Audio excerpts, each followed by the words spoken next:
भगवान की जय, बजरंग भली की जय, श्री गुरुदेव दत्त वासुदेव हरी, नवनाथ महाराज की जय, मच्छिंद्रनाथ महाराज की जय.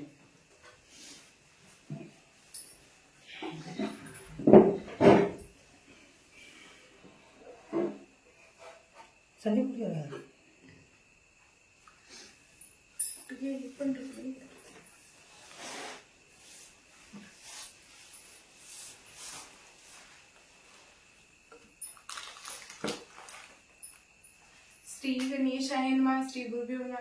जय जयाजी जगद्वारा अवतार दीक्षा ज्ञानेश्वरा, अघटित माया वदंधरा, भीती वाहना गुरुराया. पांडुरंग गुरु प्रथम नमन, दुसरी चरण संताची. त्यांच्या कृपादानी कथेचा विस्तारो बाबाजी सद्गुरु दास तुका. गणपती रायाला साष्टांग नमस्कार करून ग्रंथ करते. भगवान परमात्मा पांडुरंगाची स्तुती करत आहेत. तुझा जे जेकार असो म्हणतात भगवंताला. भगवंता तू कसा आहे? सर्व साक्षी आहेस, सर्वांचा ईश्वर आहेस, सर्वांच्या हृदयाचं स्थान आहे. सतचित आनंद स्वरूप असणाऱ्या अशा भगवंता तुला माझं वंदन मालुकवे म्हणतात. रेड्यामुखी विदुचार गुरुवी तोषविले सकळा विप्रा, फोडुनी भगवती भंडार सकळ जना वाढिले. आणि भगवंताचं स्तवन करत असताना माऊलीचंही स्तवन ग्रंथ करते करतात. हे ज्ञानेश्वरा तू ज्ञानाचा ईश्वर आहेस. जड भिंत चालविली, रेड्यामुखी वेद बोलविले, आणि जे भगवद्गीतेचं भांडार आहे ते संस्कृत मधलं मराठीमध्ये म्हणजे प्राकृत मध्ये केलं आणि जगासमोर ठेवलं. अशा असणाऱ्या संत श्रेष्ठ जगाचा मायबाप असणाऱ्या माऊली ज्ञानेश्वरा. ऐसा तू कवी महाराजा, तरी मम कामनीची धुनी जोजा, ग्रंथाती विपुला सुरस वैखरी ते वद्विका. ए गुरुराया तू कसं आहे तर विशाल अंतःकरण असणारा देव अवतारी महापुरुष आहेस. संताच्या विभूती कशासाठी असतात तर जगाच्या कल्याणासाठी असतात. जगाच्या कल्याणात संताच्या विभूती देह कष्टविती परोपकारे. आणि त्याच न्यायानं तुम्ही काय करा ज्ञानेश्वरा की मज पामराशी काय थोरपण पायीची वाहन पायीवरी. माझ्या बुद्धीला हा ग्रंथ लिखाण करण्यास चालना द्या, मती द्या अशी विनंती ग्रंथ करते मालुकवी माऊली ज्ञानेश्वरांना करत आहे. मागील अध्यायी कथा सुरास दिदली भाक मचिंद्रास, वर देऊनी वात चक्रास गमन करीता पै झाला. आणि कालच्या अध्यायामध्ये गोड अशा प्रकारचं कथानक झालं म्हणले आणि ती कथानक तुम्ही ऐकलं म्हणले. भगवंतानी सर्वच असणाऱ्या म्हणले मच्छिंद्रनाथांना वर दिले. अशा प्रकारचं गोड कथानक झालं म्हणले. आणि श्रीरामाची झाली भेटी, तिन्ही वर पुनी शेवटी, पशुपत्रायाची रामेची पोटी, कामना संतुष्ट केली मच्छिंद्रे. ज्या वेळेस अयोध्येमध्ये मच्छिंद्रनाथ रामरायाच्या दर्शनाला गेले आणि त्यावेळेस तो पाशुपत राजा, त्या पाशुपत राजाला मच्छिंद्रनाथाने धडा शिकवला. पाशुपत राजाने अखेर मच्छिंद्रनाथाची तन मन धन सर्व भावे सेवा केली. मच्छिंद्रनाथ प्रसन्न झाले आणि मच्छिंद्रनाथाने ज्या वेळेस प्रसन्नता दाखवली त्यावेळेस पाशुपत राजानं सांगितलं माझ्या पूर्वजांची म्हणजे सूर्यनारायणाची माझी भेटी नाही. माझे वडील आहेत सूर्यनारायण बाप्पा, त्यांच्या वंशामध्ये मी आहे म्हणले आणि त्या पूर्वजाची माझी भेटी व्हावी असं म्हटल्याबरोबर अंगणामध्ये गेले. मच्छिंद्रनाथाने भस्माची चिमोटी काढली, सूर्याच्या असणाऱ्या रथावर फेकली, सूर्याला पृथ्वीवर खाली रथासहित पाडलं आणि अशा प्रकारे पाशुपत राजाला सूर्यनारायणाचं दर्शन दिलं. त्याचबरोबर रामरायाचंही साक्षात दर्शन दिलं. ही गोड कथा कालच्या अध्यायामध्ये ऐकली.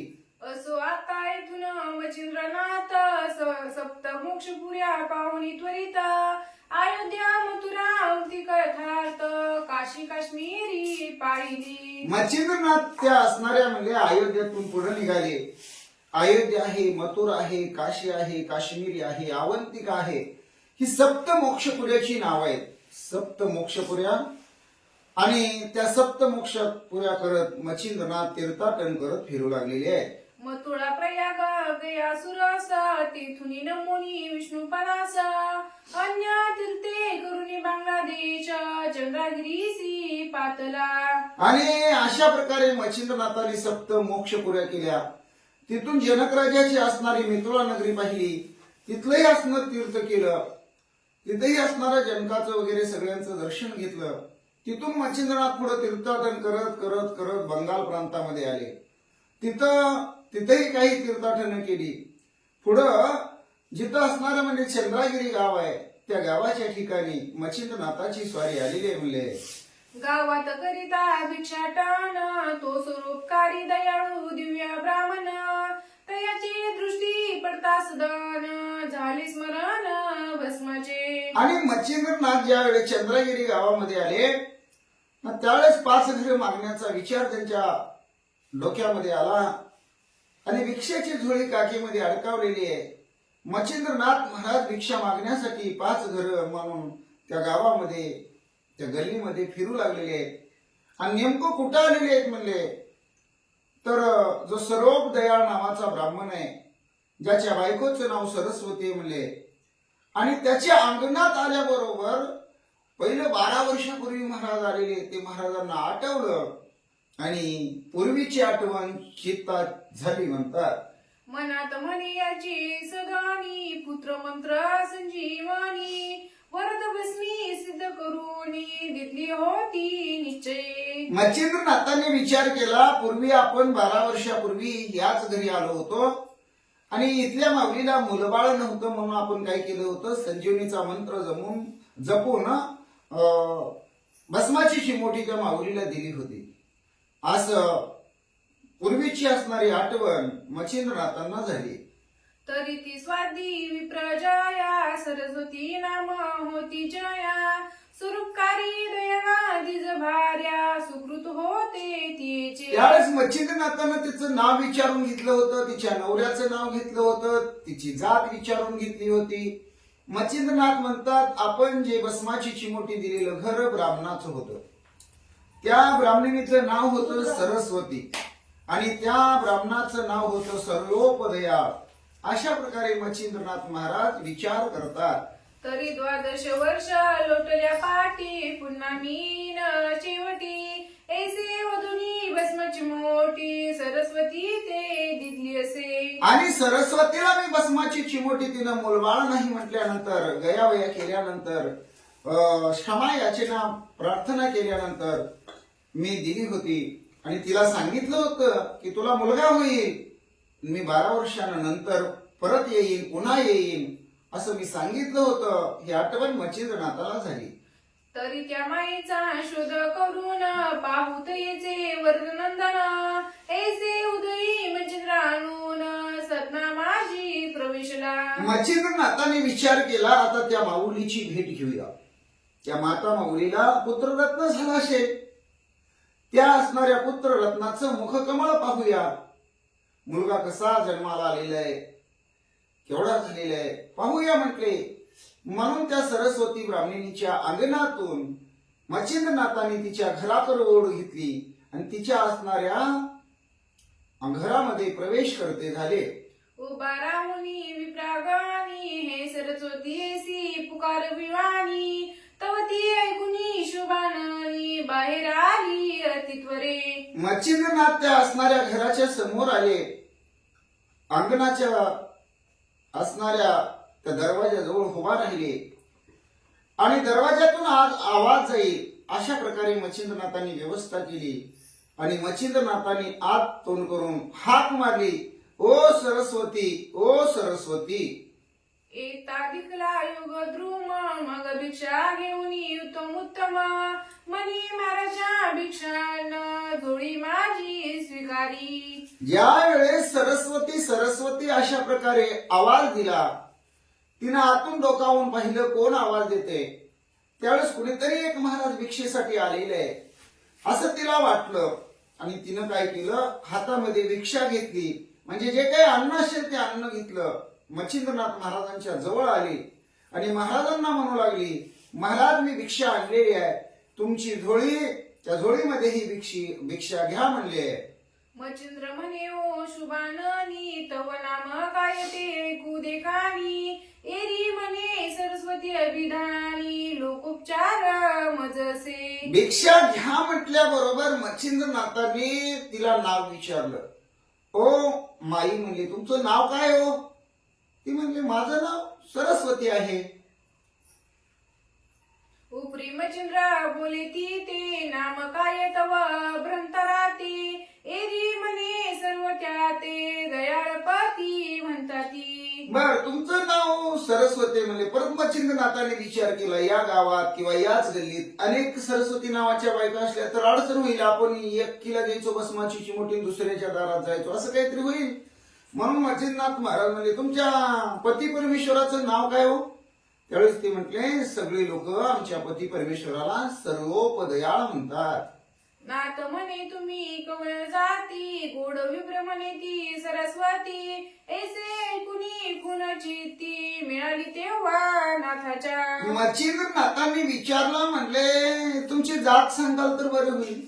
ते म्हणले, आम्ही गौड जातीचं ब्राह्मण आहे म्हणले. मग जी माहिती मच्छिंद्रनाथांनी विचारली, जी पूर्वीची मच्छिंद्रनाथांनी विचारली होती तीच आता पण मिळाली. मच्छिंद्रनाथांना खात्री झाली की आपण काही घर चुकलेलो नाही, बरोबर ह्याच घरी आपण भस्माची चिमोटी दिलती, आता हिथच आपण आलेलो आहे. मच्छिंद्र म्हणे माय एक दावी कोटी तव बाळक. एरी म्हणे जी पुत्र मुख पाहिले नाही अद्यापी. त्यावेळेस मच्छिंद्र महाराज म्हणतात, ओम माता मौली, तुमचा मुलगा कुठे आहे म्हणले, त्याला बोलवा जरा, मला त्याचं मुख कमळ पाहायचंय. त्यावेळेस ती सरस्वती ब्राह्मणी म्हणते, महाराज अजून मला मुलगाच झाला नाही म्हटले. मच्छिंद्र म्हणे बोलसी का खोटे, म्यावर भस्माची दिदली चिमोटी. भस्म नोई ते संजीवनी पीठ पुत्र रूपीचे दर्शवी. मच्छिंद्र महाराज म्हणले, असं खोटं बोलायचं नाही. किमान महाराजांना तर खोटं बोलायचं नाही. बाकीच्यांना तुम्ही बोला नाही तर नाही बोला, खोटं बोलूच नाही. पण मी 12 वर्षापूर्वी आलो होतो आणि आठव म्हणले तो दिवस. तू गया वया केली, दर्शन घेत होती, पाया पडत होती, तुझं कशातच मन लागत नाही म्हणत होती, सगळं सांगत होती, क्षमा याचना करत होती. त्यावेळेस मी भस्माची चिमोटी दिली होती म्हणले. आणि त्या भस्माच्या चिमोटीवर सूर्यवीर्य मंत्र जपला होता, संजीवनीचा मंत्र जपला होता, आणि तुला भस्माची चिमोटी दिली. ती भस्माची चिमोटी तुला संध्याकाळी खाण्यासाठी सांगितली होती, आणि तू म्हणते अजून मुलगा झाला नाही. दाखवी परी तो पुत्र कैसा, जरा मर माग सुडीला कैसा.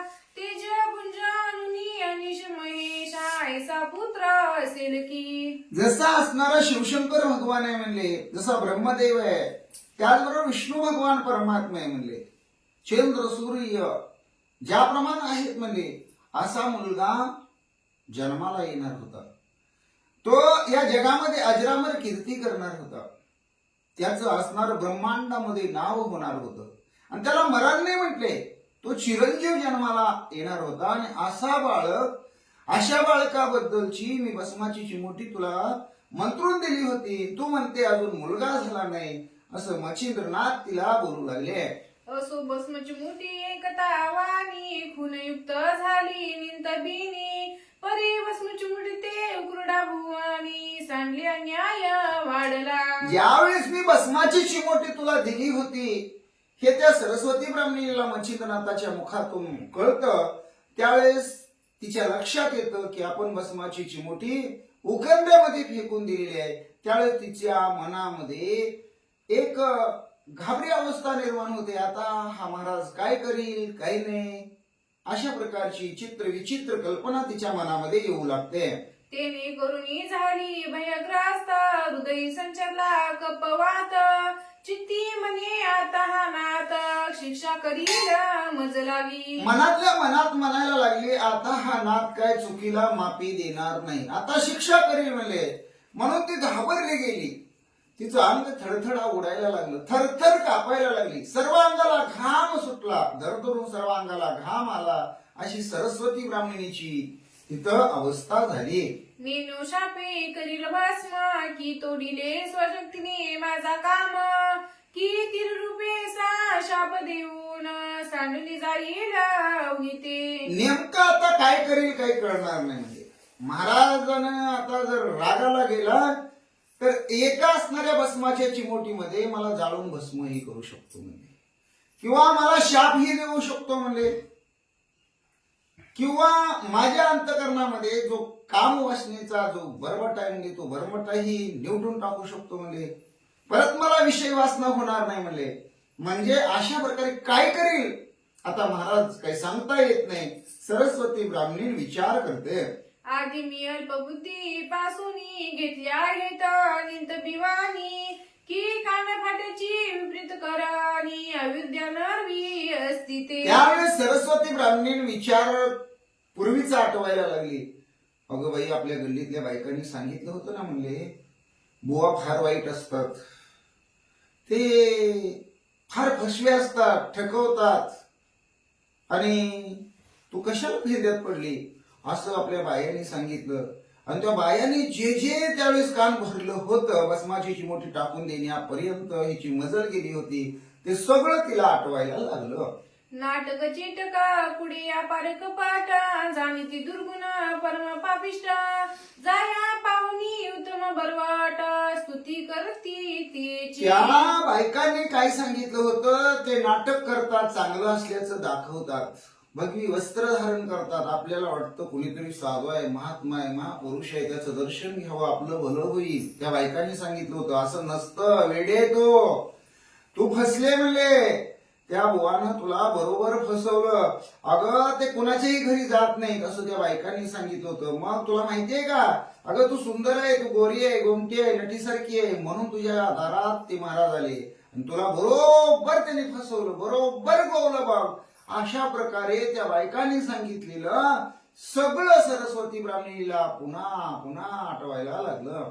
दिनमान पर्यंत पुत्री उत्तम जाया कधी ती रात्री मग शनी घेऊन शेज पात्री भोग भोगी ती दुरात्मे. त्या बायाने अजून काही सांगितलं होतं तेही आठवायला लागलं. दिवसा काय करतात तर आपण इकडं तिकडं तीर्थाटन करत फिरताना सुंदर स्त्रीची मंत्रानं पुत्री करतात आणि संध्याकाळी सुंदर स्त्री म्हणजे जी जशी आहे तशी तिचं स्वरूप करतात आणि तिला रात्री परत भोगतात, म्हणजे आपली इच्छा पूर्ण करतात. असे हे वाईट कानफाडे महाराज असतात असं शेजारणींनी सांगितलं होतं आणि ते तिला सगळं आताही आठवायला लागलं. ऐसी पूर्वी माझा श्रुत सख्या मुखी श्रवण केले होते परी तुझी ओल समस्त सत्य होऊ पाहतसे. माणसाचं कसं असतं माहितीये का, ज्याचं मन खाई त्याला खवखवे म्हणतात. एकदा आपल्या हातून वाईट कृत्य केलं की विचार परत चांगले येत नाही. आणि महाराज अंगणामध्ये उभाय, मुलगा दाखव म्हणतोय तरी म्हणते महाराज पुन्हा आपली आठवण ठेवून बरोबर घर हुडकत आलेलं आहे. म्हणजे तेव्हा त्याला आपण ती चिमोटी भस्माची तिकडं उखंड्यात फेकल्यामुळं काय कुत्री करायला आलं नाही, बाई करायला आलं नाही, म्हणजे त्यानं काय आपल्याला संगतीत नेलं नाही, आपण भस्माची चिमोटी फेकून दिली. आता घर चालून पुन्हा आलेलं आहे, म्हणजे पुन्हा आता आपल्याला काहीतरी मंत्र टाकून घेऊन जातोय की काय, आणि पुन्हा आपल्याला अशा वाईट परिस्थितीला तोंड द्यावं लागतं की काय, अशा प्रकारचा विचार सरस्वती ब्राह्मणी मच्छिंद्रनाथ महाराजाबद्दल करू लागली. तरी आता कपाळ फुटके होणार ते होऊ शके खाना पाट्या गुरुची चिटके दशा करील की माझी. आता आलाय तो घरी मालक नसतानाच आलाय, मी एकली घरात आहे, हा कानफाट्या बुवा आहे. म्हणजे आता काय चटक करेल आणि काय भानामती करेल आणि काय जादूटोणा करेल आणि काय मंत्र टाकेल हे काय आता मला सांगता येणार नाही.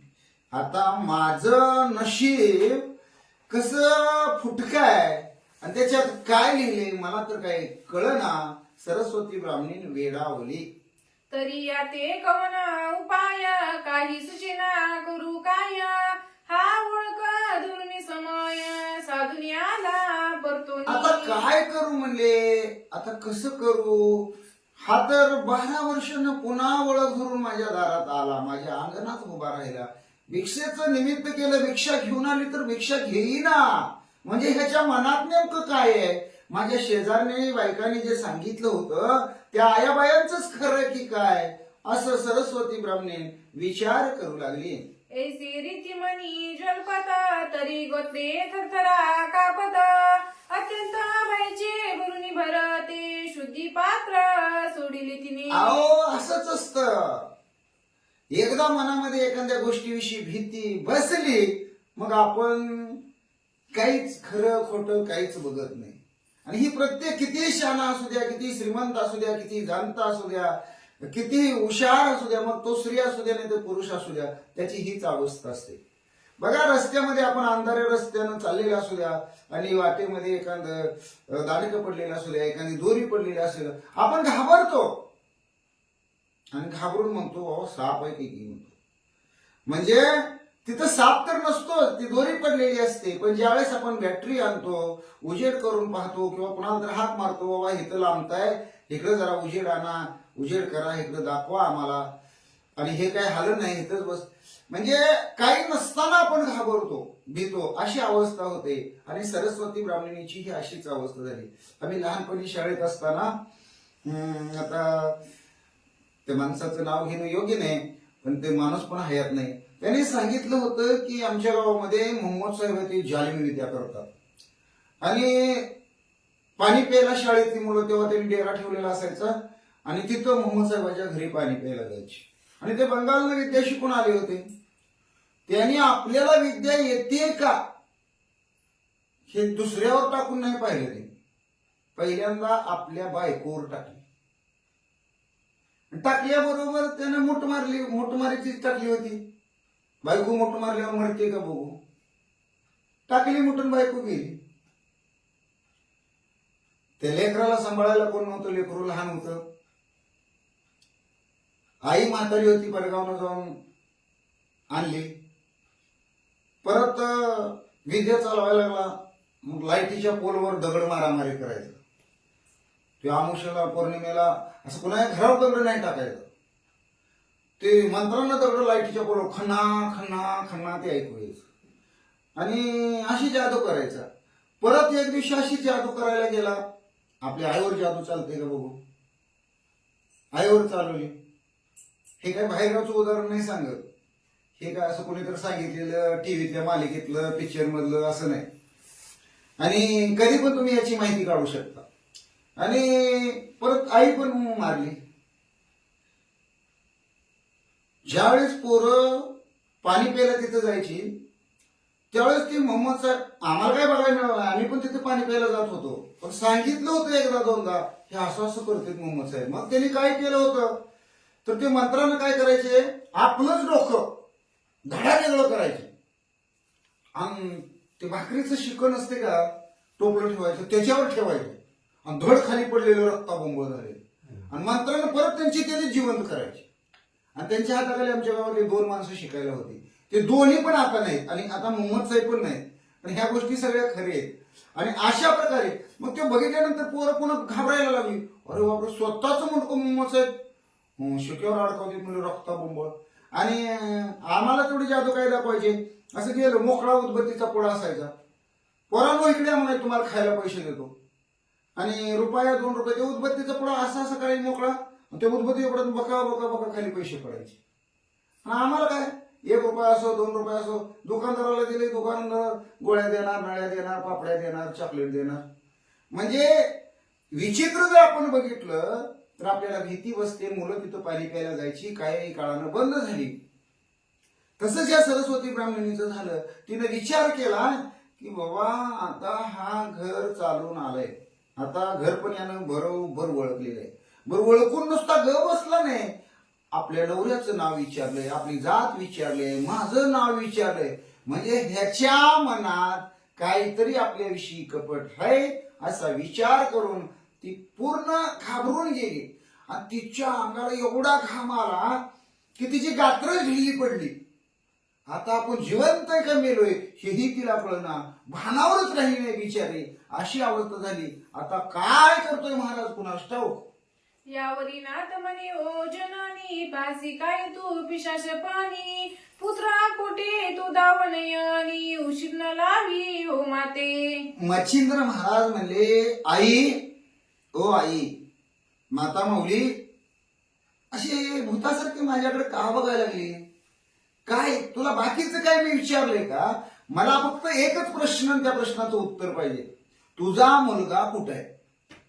मी जी भस्माची चिमोटी दिलती ती तुला खायला सांगितली होती आणि त्या भस्माच्या चिमोटीपासून जे मूल जन्माला आलं ते मूल मला फक्त दाखव म्हणतोय. तो मुलगा कुठे आहे सांग मला. मच्छिंद्रनाथ महाराज म्हणतात, एसिया बोलाची दवता दाटी मग विचारी हृदयी गोरटी की असी वगवावी खरी गोष्टी वृत्तांत का झाला तो. मच्छिंद्रनाथ ज्यावेळेस विचारतात त्यांचा हट्ट ते सोडत नाही. त्यावेळेस त्या सरस्वती ब्राह्मणीने विचार केला. महाराजांना खोटं बरोबर खरे पण आहे वर्म उच्चाद वादी होई नाही शर्म देवे अनन्य सापी होऊन मुक्त होत असे तो प्राणी. त्यावेळेस ती विचार करते की मच्छिंद्रनाथाला आता खोटं बोलून चालणार नाही. आता खरंच सांगावं लागेल. मग आपल्या नशिबात काही व्हायचं आहे ते होऊ दे. आता कणून आणि कुतून उपयोग नाही. आता आपल्या हातून चूक झालेली आहे. महाराज माफ करू दे नाहीतर शिक्षा करू दे. महाराजांना आपण खरं सांगूया म्हणजे. आणि खरं बोललं तर त्याला फाटं फुटत नाही.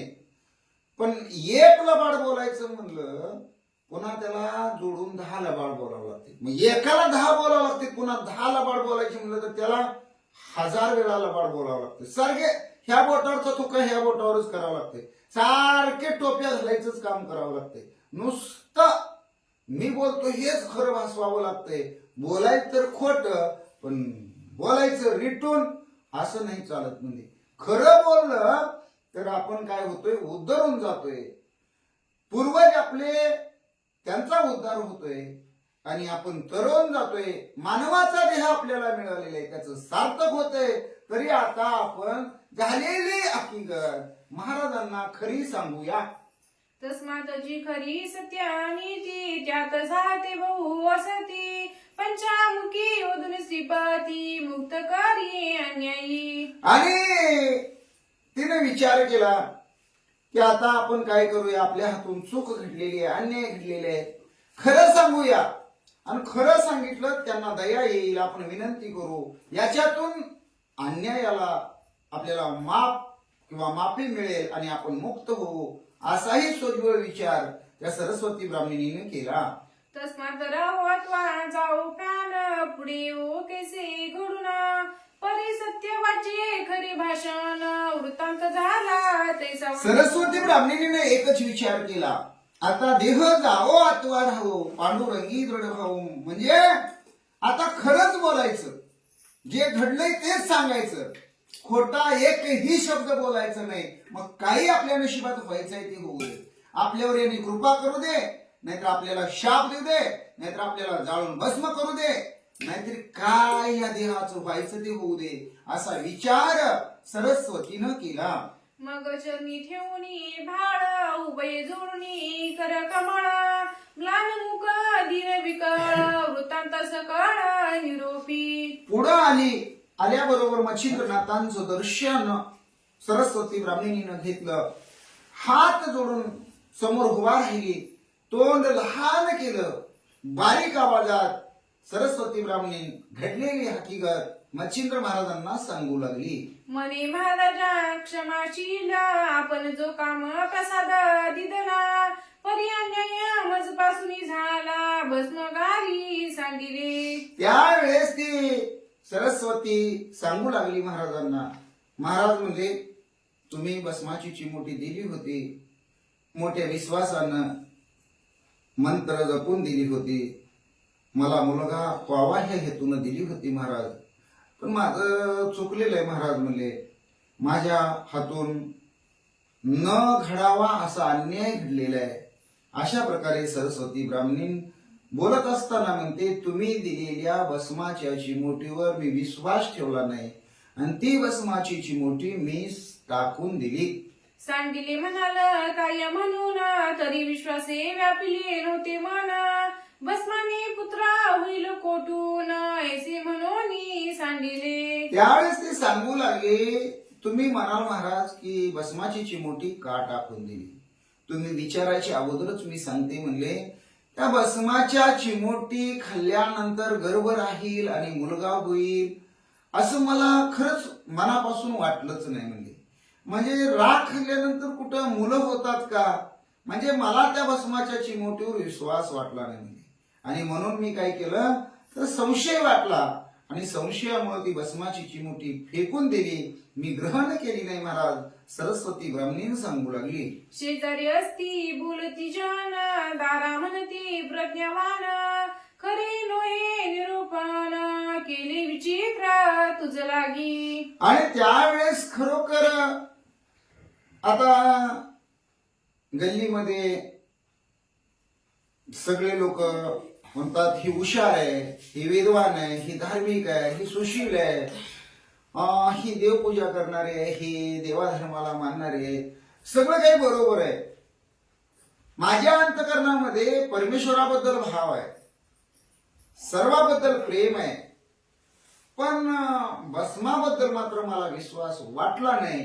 म्हणून माझ्या हातून विपरीत कर्म घडलं बरं का महाराज, माझ्या हातून चूक घडली, अन्याय केला मी तुमचा. महाराजांना सरस्वती बोलू लागली, तेनी संशयानी मानी, नेनो कैसे घडेल करणी, जत्री पेटला कोपवानी, तरी आपणीच भोगवा. आणि त्यावेळेस सरस्वती ब्राह्मणी म्हणते, माझा त्या भस्माची चिमोटीवर विश्वासच बसला नाही. म्हणजे भस्माची चिमोटी खाल्ल्यानंतर मूल कोठून होईल होईल की नाही याच्यावरच माझा विश्वास नव्हता. म्हणून माझ्या हातून अन्याय घडला, मी त्या भस्माच्या चिमोटीवर संशय घेतला. म्हणजे आणि तो संशय फार वाईट आहे.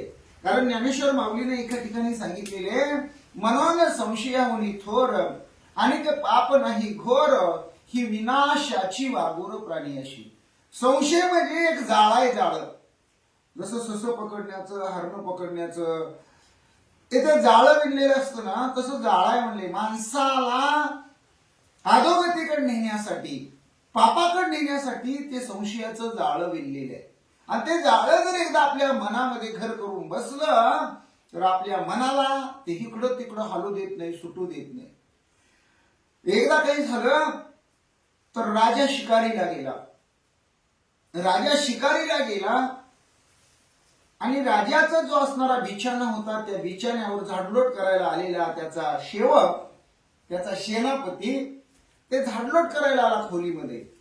आणि झाडलोट करायला आल्याबरोबर ते गादी झाडली, परत त्याच्यावर ते सगळं बेडशीट हातरलं, सगळं केलं, स्वच्छ केलं, उशी ठेवली, फुलाची असणारी शेज केली, आत्तर मारलं, सगळं व्यवस्थित केलं. कारण राजा शिकारीवरून आल्यानंतर इथंच पुन्हा येऊन पंचारती झाल्यानंतर, जेवण झाल्यानंतर झोपणार आहे. म्हणून त्यानं काय केलं, म्हणले दररोज राजा या गादीवर झोपतोय, म्हणले आज काय करूया, म्हणले आपण झोपूया, म्हणले जरा अंग टाकून बघूया, अजून राजा यायला फार वेळ आहे म्हणले. आणि म्हणून त्या प्रधानानं काय केलं तर त्या गादीवर लोळायला सुरुवात केली. आता ह्याच्या बापानं असल्या गादीवर कधीच झोपलेला नव्हता. अंग टाकल्याबरोबर काम करून कटाळलेला गडी लागली डुलकी. बर ते राजाचा असणार पितांबर वगैरे अंगावर ओढून झोपलेला, उशी चांगली घेऊन आयटीत आपलं भिंतीकडून डोकं करून तोंड करून झोपलेला. राणीचा कामधंदा झाला की राणी पण आली आणि त्याच्या शेजारी झोपली. तिला माहित नाही हा कोण झोपलाय, आणि हा झोपेत होता याला माहित नाही आपल्या शेजारी राणी येऊन झोपली. म्हणजे दोघालाही काहीच पत्ता नाही. तो त्याच्या असणाऱ्या सुखाचा आनंद उपभोगतोय.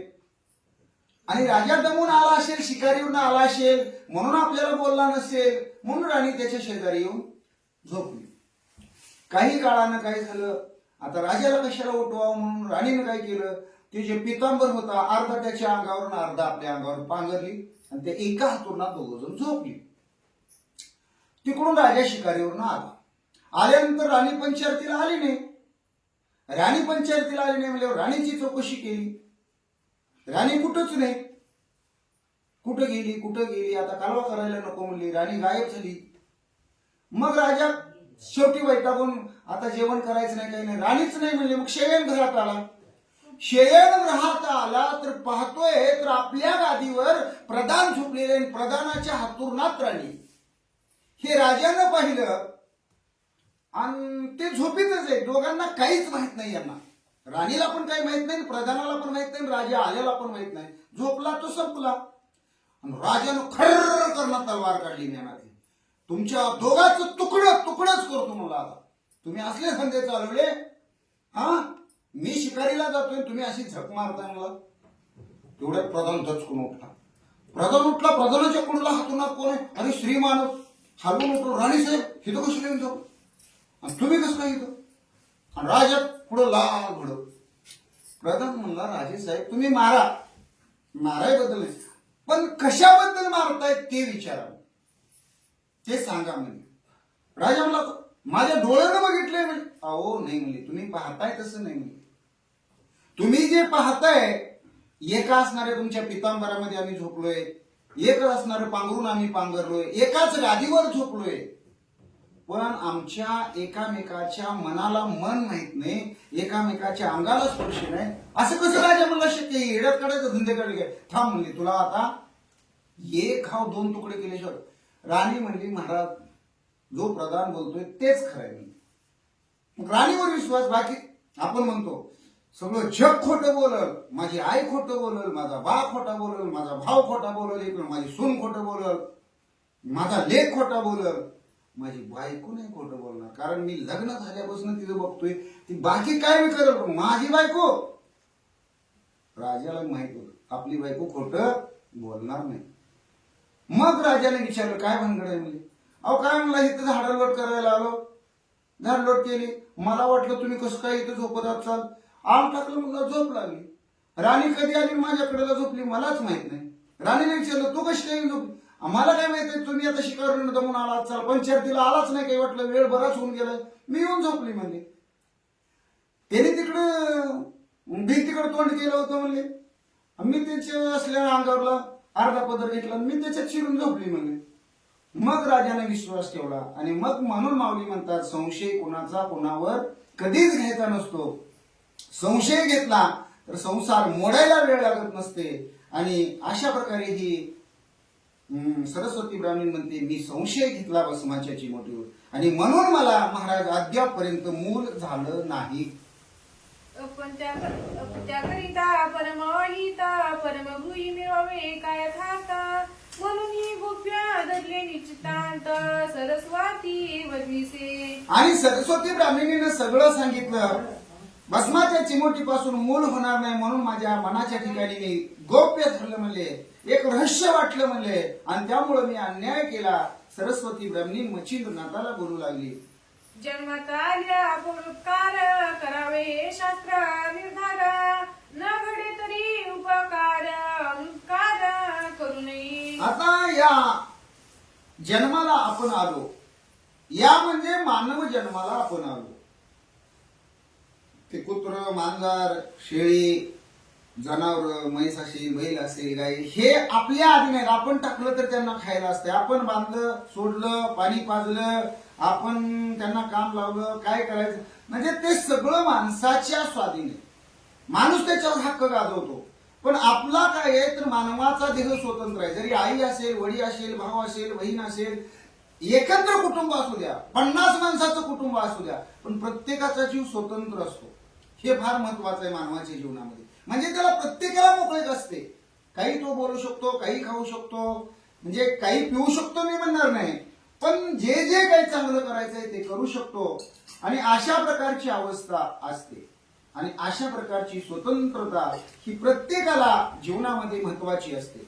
आणि ही सरस्वती ब्राह्मणी काय म्हणते, माणसानं जन्माला आल्यानंतर काय करावं तर कुणाचं तरी चांगलं करावं. बाबा निदान आपण मेल्यावर तर त्या माणसानं आपलं नाव घेतलं पाहिजे की काही नाही बाबा, तो माणूस मरून गेला, आता तो स्वर्गवासी झाला, पण त्यानं आमचं एवढं चांगलं केलं बरं का. बाकीचा तो कुणाला कसं का वागत असे ना, पण आमच्या बरोबर तो चांगला वागला, म्हणजे आपण एका तरी माणसाचं चांगलं करावं असं सरस्वती ब्राह्मणी म्हणते. शास्त्रात सांगितलेलं आहे. सरस्वती ब्राह्मणीचं निमित्त केलेलं आहे आणि आपल्याला सांगितलेलं आहे आपण कसं वागावं. म्हणजे एक ओवीचा अर्थ काय सांगतो तर आपण चांगलं वागावं, कुणाच तरी चांगलं करावं. आणि लगेच त्याच ओवीमध्ये दुसरं लगेच पलटी चरण आणलेलं आहे. ते चरण काय म्हणतात, जर आपल्याला कुणाचं चांगलं करायला येत नसेल तर कुणाचं वाईट तरी करू नये. आणि वाईट करायचा असा विचार सुद्धा आपल्या मनामध्ये डोक्यामध्ये आणू नये असं शास्त्र सांगतं. सरस्वती ब्राह्मणी म्हणते. श्री गणेशाय नमः. उत्तम वृक्षाची करावी लावणी नगडे तरी न टाकावा खंडुनी धर्म करावणं घडे मेदिनी मारू नये कवनाती. आता हे एखाद्या शहरातलं किंवा गावातलं उदाहरण दिलेलं आहे, पण आपण आपल्या मळ्यात धरूया. आंब्याची झाडं लावावी, चांगली चांगली फळाची झाडं लावावी, जेणेकरून आपल्या पुढच्या पिढीला त्याची गोड फळं चाखता यावी, त्याचा आनंद अनुभव घेता यावा. आणि प्रत्येक माणसानं जन्माला आल्यानंतर शास्त्र सांगतं कमीत कमी चांगल्या फळाचं एक तरी झाड लावावं. पण समजा त्याला या आयुष्यात नाही जमलं, झाड लावता आलं नाही किंवा त्याच्याकडे जमीन नसेल, काय असेल, अडचणी असतील, त्याला ते जमलं नाही, निदान त्याला झाड लावणं जमलं नाही म्हणून झाड तोडू तर नाही म्हणजे लावाय जमत नसेल तर झाड तोडू नये असं शास्त्र सांगतं. असा विचार सांगितलेला आहे. आपण स्वतः तीर्थाशी जावे न घडे तरी परान वरावे विवाह कार्य कदान मोडावे आपुली बुद्धी वेचुनिया. आता हे की व्यवहार किंवा शास्त्राची नियम इथं मालुकवीनं थोडक्यात आपल्याला सांगायला सुरुवात केलेली आहे. कारण नुसती कथाच सांगून कळत नाही माणसाला. रीतिरिवाज, परंपरा, जुनी माणसं कशी वागत आली, आपण कसं वागतोय, आपण कसं वागायला पाहिजे हे त्यांनी सांगितलं. ते काय म्हणतात, आपण पायी पायी चालत पंढरपूरला जावं, जन्माला आल्यानंतर पायी वारी भगवंताची करावी. जर जमत नसेल तर घरी गप्प बसावं. पण करणाऱ्याला म्हणू नये काय आहे, एवढ्या एसट्या येत्या, एवढ्या गाड्या येत्या, एवढी वाहनं येतील, पाय पाय काय वारी करायची, एवढं काही जीवाला कष्ट, त्या पांडुरंगाला काही घरी घेऊन यायचं का. म्हणजे जाणाऱ्याला अडवू नये, जाणाऱ्याच्या मध्ये खीळ घालू नये. परत काही सांगितलं लगेच ओवीमध्ये, तुम्हाला जमत असेल तर एखाद्याच्या मुलाचं, एखाद्याच्या मुलीचं आपल्या हातनं लग्न जमवावं. त्याचं तीळ तांदूळ त्याच्या अक्षदात टाकून त्याचं शुभमंगल कार्य पार पाडावं. आणि जर समजा तुम्हाला जमत नसेल तरी काहीतरी चाड्या चुगल्या करून त्याचं लग्न जुळलेलं, 2 हाताचं 4 हात होत असलेलं ते मोडू नये म्हणतात. त्याचं फार मोठं पाप आहे आणि ते आपल्या संसाराला घातक आहे म्हणले. आपण स्वतः तीर्थाची जावे न घडे परी न वरावे विवाह. आपण स्वतः तीर्थाशी जावे न घडे परी न वरावे विवाह कार्य कदा न मोडावे ना पूर्वी बुद्धी वेचुनिया. गौतमी करू जाता चोरी ते वेचू नये वैखरी तस्करा ते मारिता अधिकारी आडत्या ते होऊ नये. आणि परत नियम सांगितला. काय नियम सांगतात म्हणजे, एखादी असणारी खिलारी गाय आहे म्हणजे, एखाद्याचं चांगलं धान आहे म्हणजे, मका आहे, कडवळ आहे किंवा काय असेल ते असेल म्हणजे, वैरण आहे, आणि त्या असणाऱ्या चांगल्या धानात एखाद्याची गाय सुटून शिरली चुकून तर त्या गायची चाडी करू नये. बाबा गायची आपल्याला काय दया येते ना त्या शेतकऱ्याची, समजा याचं चांगलं पीक वाटलं, आपण ती गाय धरावी, बांधावी, त्या पिकातून आपण हाकलून लावावी फार तर, पण त्या गायीची चाडी करू नये किंवा त्या गायीच्या मालकाला पण सांगू नये आणि त्या पिकाच्या मालकाला पण सांगू नये. ह्या एक नियम सांगितला ह्या ओळीमध्ये. दुसरा काही नियम सांगितला तर म्हणले चोर आहे म्हणजे, चोरानं काय केलं म्हणजे बाहेरचा चोर असतो दरोडेखोर, त्याला चोर म्हणावाच नाही, चोरी करणारा तो चोरच, मग बारकी असू द्या नाहीतर मोठी असू द्या. मग त्याला चोरी करताना पकडलं म्हणले आणि पकडल्याबरोबर त्याला ठोकायला लागली म्हणले. तिथं आपण गेलो, आपण पोथी ऐकलेली आहे, आपण 4 माणसात बसलेलो आहे, उठलेलं, आपण म्हणतो काय झालं रे बाबा, काय नाही ह्यानं चोरी केली हो, मग एवढं गोराड मारते. म्हणजे पोथीत सांगितलेलं आहे त्याला सोडवायचं नाही. ते मारतात काय, त्याचं काय जीव घेतात काय म्हणले, त्याला शिक्षा झालीच पाहिजे हो. चोरी केली ना त्यानं ते तशी ढाळ लागती म्हणले.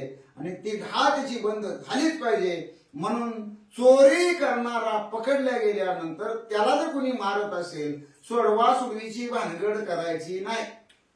तपासी पित्याचे अवगुण सांगून न करावे मनहीन, सोने पाशी सासूहीन म्हणू नये कदापि. आता हे काही पदरच नाही बघा, ओवीमध्येच आहे. आता तुम्ही बी ऐकताय ओवी वाचलेली आहे अण्णा महाराजांच्या मुखातून. हे प्रत्येकाच्या घरी गरजेचं आहे बघा. काही लोकांना काही सवय असते, पोरापाशी जायचं, तुझा बाप लगा असाच करतो, तुझ्या बापाला कळतच नाही, तुम्ही लगा किती कष्ट करताय, बाप तुमच्या मागे येतच नाही, बाप कुणीकडे जरी कुठे वळतोय, निवांतच फिरतोय, आयसच करतोय, इकडंच फिरतोय, तकडं. काय रे, तुम्हाला जरा मदत केल्यावर काय होईल? पुन्हा बापापाशी यायचं, पोराच्या चाड्या करायच्या. म्हणजे बाप लेखाची भांडणं लावायची ही जी माणसामध्ये वृत्ती आहे ती करू नये. म्हणजे पुन्हा ओवीचं दुसरं चरण काय म्हणतं की बाप लेखाची जशी भांडणं लावू नये तशी बायांना बी सांगितलेलं आहे. सासूपाशी जायचं, सुनच काहीतरी सांगायचं, आणि सुनपाशी जायचं, तुझी सासू अशीच करते, तू बाहेर गेल्यावर साईज खातेन, आमकच करून खातेन, शिराज करून खातेन, त्यात बेदानच टाकतेन, बदामच टाकतेन, तूपच घालतेन, तुला आल्यावर काय नुसती भांडी घासायला सुटे, असं काय बोलायचं नाही. तिची सासू तिची सून काय घेणं देणं आपल्याला. खाव नाही तर मरू नाही तर ती चुगली चाडी करायची नाही. म्हणले केलं तर फार मोठं पाप आहे. आपल्याला जरा गंमत मज्जा वाटेल, मज्जा पुन्हा आपल्या संसाराची होती. म्हणले खूप तडाग मळे बघायता करिता वारू नये कावणाते, वणी कीर्तनासी असतील जात आड येऊ नये त्यासी. आता लईच उदाहरण सांगायला सुरुवात केलेली आहे, कारण माणसाला नियम माहित पाहिजे. शास्त्रात काय सांगितलंय, पोथीत काय सांगितलंय, ध्यानात आलं पाहिजे. आणि माणसानं ह्यातला एखादा तरी नियम ध्यानात धरला तर बरं होईल. मग एखादा हिर पाडायला लागला, म्हणजे मग एखादा गरीब असतो, त्याच्याकडे पैसे नसते, मग त्यानं हिर पाडायला घेतलेली असते, आणि मग पैसेवाले त्याच्याकडे जातात. ते जेसीबी आल्यावर, हे चालू झाल्यावर, आणि मग लगे मग ते हिरीला किती लागते, 5 लाख लागते साधारण. लगा तुझ्याकडे आहे तर किती पैसे आहे तुझ्याकडं? 40-50,000. लगा कशाला खताला डबर पाडून ठेवायला लागलाय, कशाला वायपट पैसे घालावा लागलाय? हिर पाडायचं, घर बांधायचं, लगीन करायचं, ही काय तोंडच्या गप्पा होईल. म्हणजे एखादा पाडायला लागलाय तळ किंवा हिर, त्याला अडवू नये म्हणतात, त्याला रोखू नये म्हणतात. अशा प्रकारे आणि या असणाऱ्या ओवीमध्ये सांगितलेलं म्हणतात. पुली वय करीवेंचल्यात हो पाये पराचे आणि हिताय, तरी ते विचारुणी स्वचितात मौने काही न बोलावे. ग्रंथ करते म्हणजे लय उदाहरणं सांगण्यात, लय तुम्हाला शहाणं करण्यात चव नाही. म्हणजे का चव नाही तर ग्रंथकर्त्याला माहित आहे टीव्हीतली मालिका बघून माणसं तशीच वागते. ती चांगली वागलेली ते तसं वागत नाही. ती कशी जाच करतेय, ती कशी छळ करतेय, ती कशी उन उतर बोलतेय, ती मोजकं शब्द कसं आपल्या वाणीत घ्यायचं आणि ते आपल्या घरात कसं वापरायचं आपण बघतो. म्हणजे आपण चांगलं शिकत नाही. आपण जर म्हणलं बाबा एखादा इकडून चाललेले आहे आणि समजा आता दत्तांनाच्या घरीच एखादं काहीतरी पिशवी द्यायची बाजारची इथं आणून ठेवलेली आहे ना, आपण जर म्हणलं जाता जाता नवनाथ महाराज ही पिशवी न्या, जाता जाता अण्णाच्या घरी द्या, इथपर्यंत ठीक आहे. पिशवी न्या आणि अण्णाच्या घरी द्या, मी नेईन अण्णाच्या घरी दे. पण त्या देणाऱ्या पिशवी माणसानं जर सांगितलं नवनाथ महाराज ही पिशवी जाताना न्या, अण्णाच्या घरी जाऊन द्या, पण पिशवीत काय आहे ही वाटणी अजिबात बघू नका. बघू नका म्हणजे हात मन बघणार, कोण बघतं का इकडे तिकडे, बॅटरी लावणार, पिशवीत नेमकं काय आहे त्यात बघू नका म्हणजे नेमकं काय. म्हणजे माणसाला करू नका म्हणलं की माणूस हटमन करणार, ही माणसाची जात आहे. म्हणजे आणि म्हणून ग्रंथ करते म्हणतात तुम्हाला लई सांगण्यात चव नाही. चव किती असते, भात शिजला नाही आपण कसं बघतो, सगळा भात खाऊन बघतो का, शीतावरून परीक्षा करतो. म्हणजे एवढंच एकच ग्रंथकर्त्याला सांगायचं ह्या ओळीच्या द्वारे, ते म्हणतात आपल्या जिभेतनं जे शब्द बाहेर पडतात त्या शब्दामुळं लोकांचं वाटूळ होईल असं बोलायचं नाही, लोकाला दुःख वाटेल असं बोलायचं नाही. त्याच्यापेक्षा तोंडाला कुलूप लावायचं, चिकटपट्टी लावायची, तोंडावर बोट ठेवून गप्प राहायचं. ऐसे जाणून सरस्वती सत्य बोलली ती युवती की महाराजा विश्वास चित्ती ठसला नव्हता त्यावेळी. महाराज माझ्या हातनं चूक झाली. त्या चुकीचं एकच कारण आहे, माझा तुमच्यावर विश्वास होता पण भस्माच्या चिमोटीवर विश्वास नव्हता, म्हणून ही माझ्या हातनं चूक घडली बघा महाराज. ऐसी आयुक्ती प्रयुक्ती करुणा भाव भावी दृष्टी वेंचुनी जेणे जनाचे होय कल्याण तोची अर्थ करावा. आता माझ्या हातून चूक घडली महाराज. आता हे बघा, तुम्हाला कसं आहे, महाराज काही लोक उग म्हणतात का, तुम्हाला सगळं ज्ञान आहे महाराज. तुम्हाला उद्या काय घडणार आहे, काल काय घडलेलं आहे, आज काय घडणार आहे, हे सगळं कळतंय. म्हणजे भूत भविष्य वर्तमान कळतंय. तुम्ही सगळीकडे फिरताय, तुम्हाला ह्या आपण म्हणतो ना 12 गावचं पाणी पिला, तसं तुम्हाला सगळा अनुभव आहे. म्हणजे माझं चांगलं होईल. तुम्ही भस्माची चिमोटी कशासाठी दिली ते, मला मुलगा होण्यासाठी, माझं चांगलं होण्यासाठी. पण माझं काळणीचं चुकलंय. म्हणजे मग आता तुम्ही फिरून आलाय, मग माझं कसं चांगलं होईल, तुम्हाला कसं चांगलं करता येईल तेवढं करा महाराज. म्हणून बाष्पाचे सांडवण मज दयाळा घडले पूर्ण काय करू दैवहीन उपाय तो अपाय झाला. महाराज तुम्ही मला दोष देऊच नका. म्हणजे मी पांढऱ्या पायाचे, मी फुटक्या कपाळाचे, नशीबच माझं बलवत्तर आहे. म्हणजे म्हणून तुम्ही दिलेली भस्माची चिमोटी मी भक्षण केली नाही, मी फेकून दिली. ही वाटे चालता चाली धनाची ग्रंथिका पुढे आली परी दैवहीना बुद्धी संचरली अंधवावे त्या समाजामध्ये काही माणसं अशी असतात, जी चांगला हुशार माणूस आहे, जी ज्ञानी माणूस आहे, जे 4 चौकामध्ये नेहमी वावरतो, त्याला काय काय अक्कल शिकवण्याचा प्रयत्न करतात. त्याला काय काय सांगतील, असं करा, तसं करा, हे करा, ते करा. अहो त्याला सगळंच ज्ञान आहे आणि त्याला काही सांगायची गरज आहे.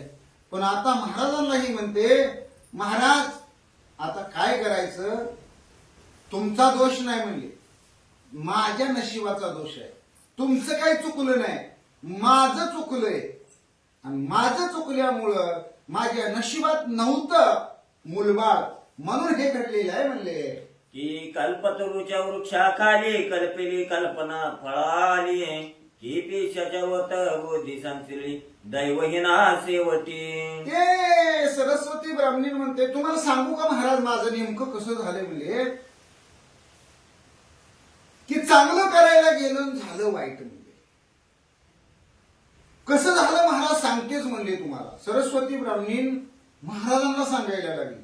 हे बघा म्हणले, मी रस्त्याने चालली होती. म्हणजे महाराज लागले ऐकायला, सरस्वती लागली सांगायला. मी बाहेर रस्त्यानं चालली होती म्हणले, पुढं धनाचा हंडा दिसला, गच्च पैशानं भरलेला. पण हांड्याच्या जवळ जवळ जायचे तर मला वाटलं म्हणले, आंधळा माणूस कसं चालत असेल, आपण चालून बघावं. आणि मी आज झाकलं डोळं. म्हणले डोळं झाकले, हांड्याला ठेसकळून पडले, पण मी काही डोळं उघडलं नाही. जेव्हा दिसत होतं तेव्हा पैसे होतं, हांडा होता. पण मी आंधळ्याचं स्वांग घेतलं, ठेसकळून पडले, उठून पुढे गेले. आणि मी काय म्हणते माहितीये का महाराज, आंधळा बी असाच ठेसकळत असेल, अशा ठेचा त्याला लागत असतेल्या. अगं बाई असाच उलटून पडत असेल. मी तसंच जीव केलं. कल्पतरूच्या झाडाखाली मला बसायला सावलीला गार सावली मिळाली आणि मी काळी तत गेली आणि म्हणली पाणी असलं तर बरं झालं असतं.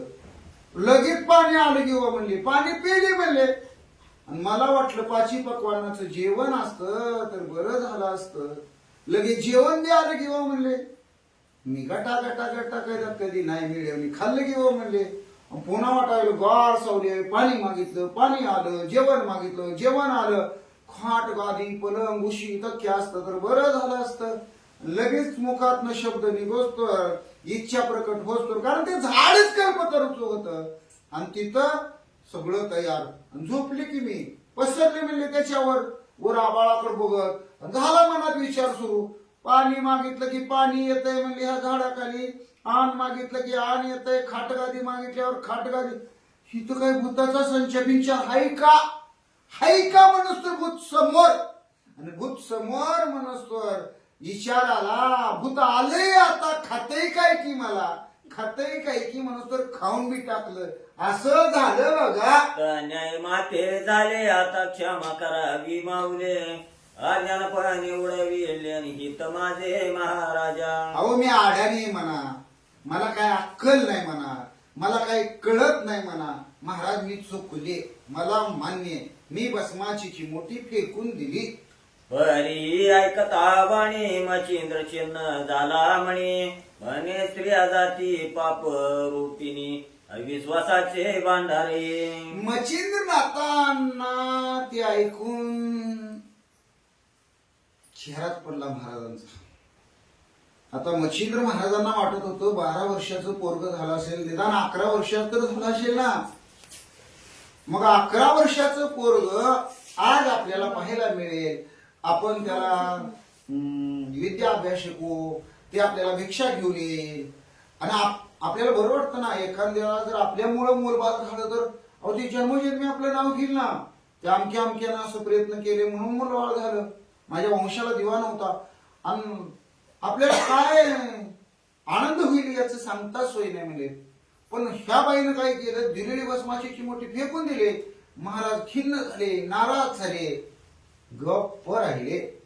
हित कदा न जाणते वरते सिपल ठेविते, आपण बोलून दुसऱ्याशी गुडविती 42 पूर्वजांशी. आता त्याने ओवीमध्ये सांगितलेलं आहे की स्त्री कितीही हुशार असू द्या, मग ती सासू असू द्या, सून असू द्या, ननंद असू द्या, आई असू द्या, बहीण असू द्या, मावशी असू द्या, काकी असू द्या, ईन असू द्या, कोणीही असू द्या, ती स्वतःला हुशार समजते, पण मानाव तेवढी ती हुशार नसते.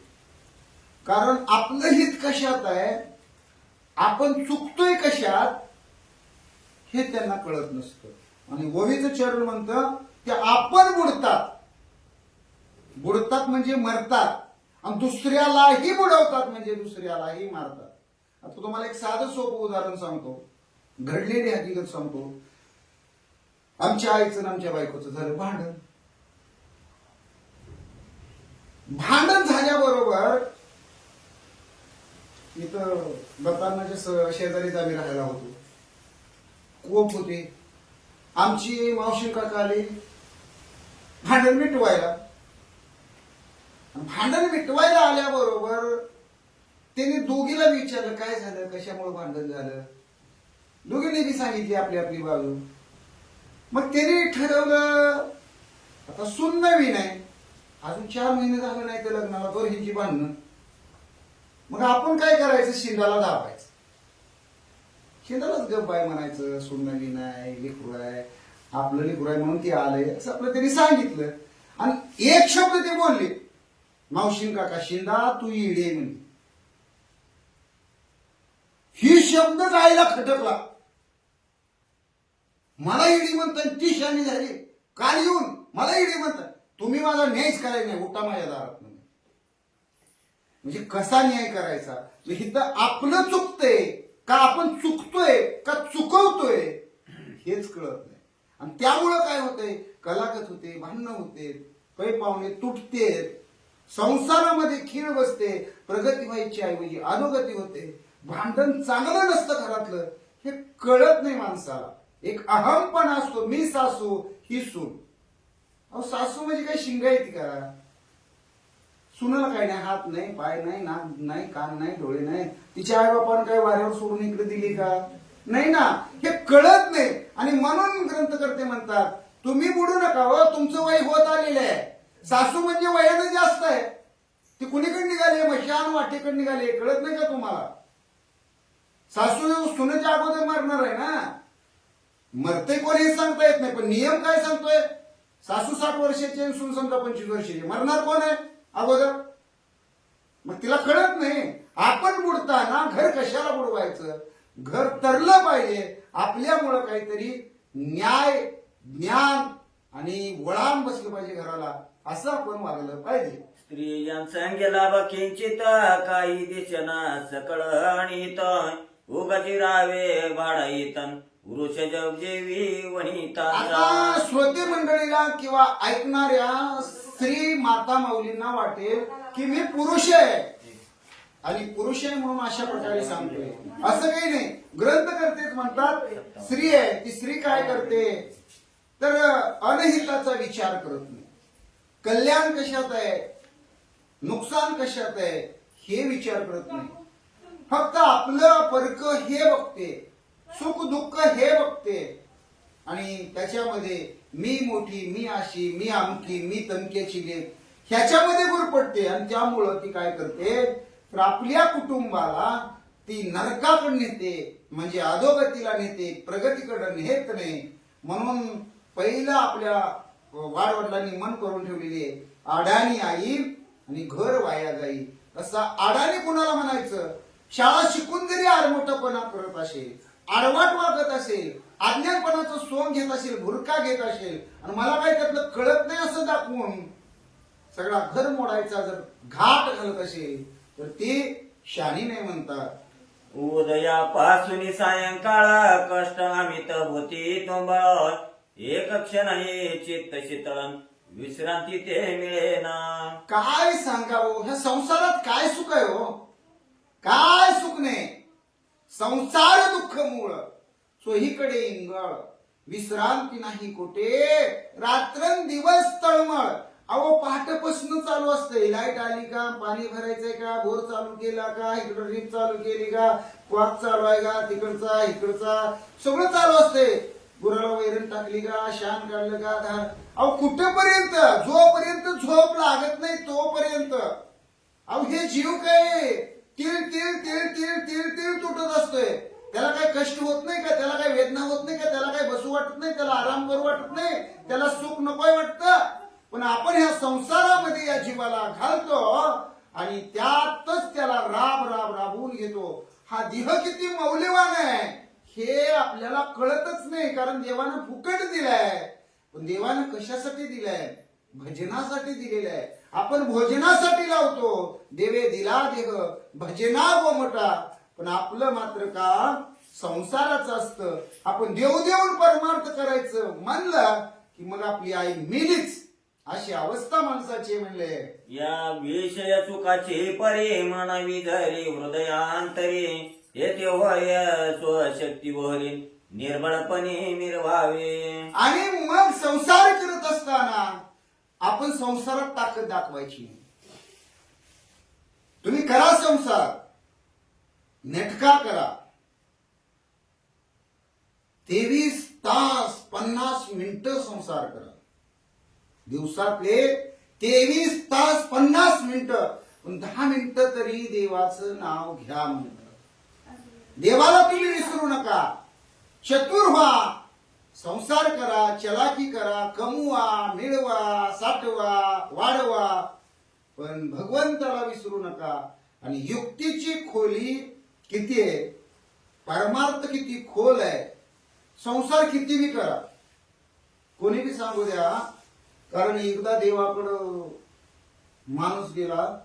देवानं ज्यावेळेस माणसाला निर्माण केलं म्हणला, देवा जिलेबी निर्माण केली म्हणला, भजी निर्माण केली, वडा निर्माण केला, कांदा निर्माण केला, लसूण केला म्हणला, गहू केला, ज्वारी केली, बाजरी केली, मका केली, बालुशाही केलं. किती पदार्थ देवा निर्माण केले. पोट केवढं केलंय म्हणला देवा. आणि पोटात का बसाय म्हणजे आज खाताना किती खाणार आपण? मला 2 भाकरी, 3 भाकरी, 3.5. अरे पण बाकीचं कवा खायचं म्हणला हे. मग देवा असं कर म्हणले, नियमाचं जेवण एकीकडे जेवतो, हे बाकीचे पदार्थ आहे ना त्याची चव एकीकडल्या पोटाला 2 पोट दे म्हणले. 2 जेव म्हणलं. काय म्हणला माणूस? म्हणला देवा मला 2 पोट दे. देव म्हणला जा खाली, एक भरल्यावर मला सांगायला येईल म्हणला, तुला लगेच दुसरं पोट देतो. अजून माणूस वर गेलाच नाही, भरलंच नाही एक. अशा प्रकारची माणसाची अवस्था आहे म्हणले. ऐसी जीवाची अवस्था होय मेलिया नरका माझी जाय.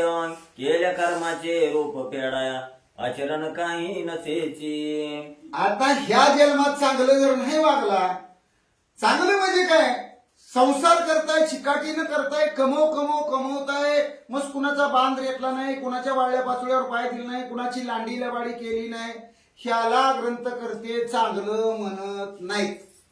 तुम्ही देवाचं नाव घेतलं का? तुम्ही कीर्तन ऐकलंय का? तुम्ही प्रवचनाला गेलाय का? तुम्ही वारी केली का? तुम्ही एकादश केली का? म्हणजे तुम्ही व्रत वैकल्य केलीत का?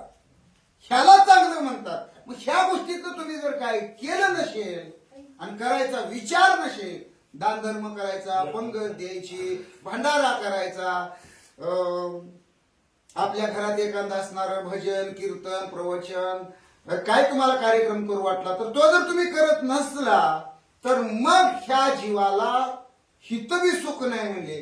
कारण रात्रंदिवस ती परपंच करते त्यामुळे त्याला सुख नाही म्हणले. झट घेते ते झट. जशी 12-8, 8-4, 4-12 सारखी पाळी असते तशी आपल्याला राबायची पाळी असते म्हणजे ह्याच्यातून आपल्याला सुटका नसते. मग वर गेल्यावर सुद्धा आपल्याला सुटका नाही. आणि चांगली जागा तर नाहीच म्हणले. घाण जागेमध्ये आपली रवानगी असते म्हणजे नरकात. श्री गणेशाय नमः.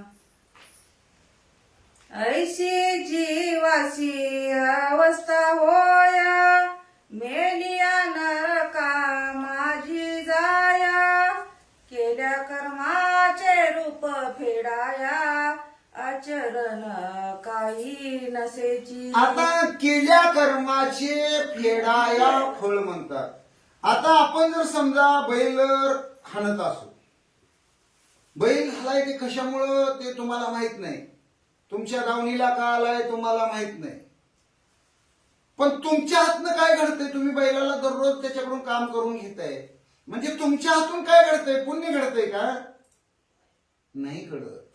तुम्हाला वाटत असेल मी करतोय प्रपंच म्हणजे पुण्य नाहीच. प्रपंच म्हणजे काही तुम्ही कुणावर उपकार करत नाही. आणि त्यामुळं केलेलं कर्म फेडायला ह्या जन्मात तुम्ही देव जर नाही केला तर तुमची रवानगी नरकात आहे म्हणले. शिष्य पाप गुरुनाथ, श्री पाप भोगणे भरता, तस्मात जिकडे तिकडे पाहता. आणि ज्याप्रमाणे म्हणले शिष्य आहे म्हणले, गुरु आहे म्हणले, ह्यांचं नातं कसं असावं, नवरा बायकोचं नातं कसं असावं. तर एकानं मारलेवणी करायचं आणि एकानं रडलेवणी करायचं असं नाटक करून संसार नाही करायचा. एकानं म्हणायचं संसार करू नका परमार्थ करा आणि त्या महाराजांनी श्लोकाला भोंदायला सुरुवात करायची. म्हणजे मोठ्या महाराजानं चांगलं वागायचं आणि बारक्या महाराजानं लुबाडायचं. हे असलं धंद. एकानं पाप करायचं आणि एकानं पुण्य करायचं. हे असल्या भानगडी करायच्या नाही. दोघांनी मिळून तर द्वैत करायचंच नाही म्हणजे त्यामुळं काय होतं तर जोडीदारानं केलेलं पाप आपल्या मस्तकावर बसतं. तस्मात स्त्रियांची बुद्धी लागे जन, तो प्राणगा प्रज्ञाहीन, महामूर्ख अति मळीन, दुष्कर्माचा भंडारी. ओवीत सांगितलेलं आहे. जी आपल्या बायकोचं ऐकत असेल त्याच्यानंतर त्यांनी सांगितलं जी बाईच्या नादालाच लागते म्हणजे तिच्या ताटाखालचं मांजर होतंय, कुत्रा होतंय, गाढवासारखं तिच्या पुढं वागतंय, तिनं काय सांगेल ती कामं करतंय, राबते.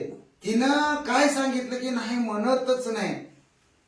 ते लय शिवे दिले ते हवं. मी काय ते आता शिवे देत बसत नाही पण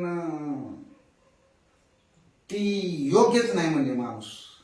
भाड्याच्या बैलापेक्षा पण बेकार म्हणजे. आणि शेवट एक त्यांनी सांगितलं महामूर्ख म्हणले. त्याला किती जरी डोकं असलं तर बिन अकलीचा कांदा आहे म्हणले. आणि खरंच ऐकायचं पण किती ऐकायचं, कुठवर ऐकायचं, कसं ऐकायचं आणि ते कुठं सोडून द्यायचं हे आपल्याला कळलं पाहिजे. ऐकायचंच नाही असं नाही सांगितलं. ऐकायचं, काय ऐकायचं, किती ऐकायचं, कसं ऐकायचं आणि कुठं सोडून द्यायचं.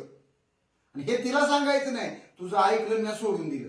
मग तुम्हाला भाकर कुठली, मग लय अवघड होऊन बसेल. म्हणजे तुम्ही सगळं जर सांगायला लागला मुळापासून मग अवघड होईल. म्हणून काय गोष्टी लक्ष्मी जर आपली असली, आई जरी आपली असली, म्हणजे बहीण जरी असली, मावशी काकी जरी असली काही गोष्टी चाड्या इकडच्या तिकडं करताना सुद्धा लय विचार करून सांगावं लागतं.